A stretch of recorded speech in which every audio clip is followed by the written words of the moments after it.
ওহান যদি কস ওই শ্যাম্পু লাগা একবার এই রাস্তা না তুলে মাথাত বাড়ি মার মাথা তোর ফাড়িয়ে এলাম।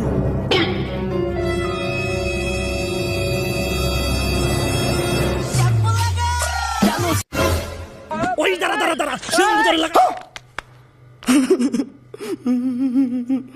আজকে এমন একটা আবালকে নিয়ে কথা বলবো, সে একজন হুজুর। তার নাম বলে আর শুরু করতে যাচ্ছি না তাকে। সে দাড়ি রেখে মাথায় টুপি দিয়ে পাঞ্জাবি পরে সে এখন শ্যাম্পু লাগাচ্ছে। আবার এই ভিডিওটা অনেক মানুষ দেখছে, কমেন্ট করছে, লাইক করছে, কিন্তু আপনারা জানেন ইসলামিক ভিডিওতে লাইক কোনো করাই হচ্ছে না। আবার গোপন সূত্রে জানতে পারলাম যে এই টিকটকার প্রতিবন্ধী ইউটিউবে আসতে চাচ্ছে। আমার একটাই কথা হলো, ভাই তুই ভিডিও বানা, ভালো কথা, কিছু ইসলামিক ভিডিও বানা, কিছু শেয়ার কর, কমেন্ট কর, ভালো হবে, ভালো মানুষ কিছু শিখতে পারে তোর ভিডিওটা দেখে, না অন্য কিছু শ্যাম্পু লাগা। চলেন ভাই এর আবলামো কিছু আর একটু কিছু দেখে। অহনা কস নাকে অহনা কস শ্যাম্পু লাগা শ্যাম্পু লাগা।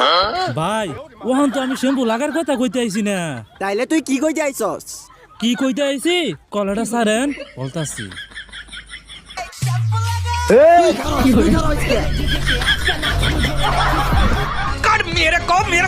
আমার মনে হয় শীঘ্রই কিয়ামত চলে আইছে, নাহলে কেউ পাঞ্জাবি টুপি পরে কেউ ইউটিউবে শ্যাম্পু লাগা ভিডিও বানায়। আবার আরেকটা ভিডিও শুট দেখলাম যে পাঞ্জাবি টুপি পরে ড্যান্স করছে। এটি কোনো কথা ভাই? চলেন সেই ড্যান্সটা একটু দেখে আসি।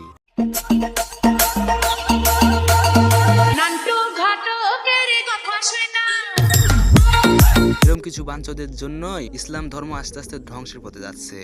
আবার দেখলাম যে পিছিয়ে আবার মসজিদের সম্মুখে ডান্স করছে, এদের কোনো লজ্জা শরম আছে? এমন কথা মনে হচ্ছে যে বাঞ্চদের ডিম দুজনকে ভরে দিই, আরেকজনের আবলামো দেখি চলে।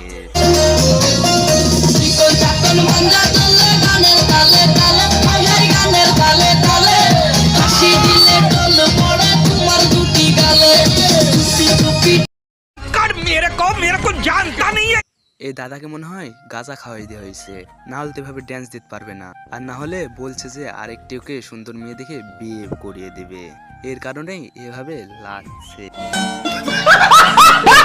একটা কথা ভাবেন না ভাবেন, লাস্টটা কিন্তু জটিল ছিল। যাই হোক দাদা, চালিয়ে যাও, কাজ হবে। আর ভিডিওটা বড় করতে চাচ্ছি না, কারণ এটাই চ্যানেলের ফার্স্ট রোস্টিং ভিডিও। আর এরই পরে কাকে নিয়ে রোস্টিং করব একটু কমেন্ট করে বলে যাবেন। আর যারা লাইক দেন, লাইক না দিলেও চলবে, শুধু নামটা মনে রাখবেন, টিকটক।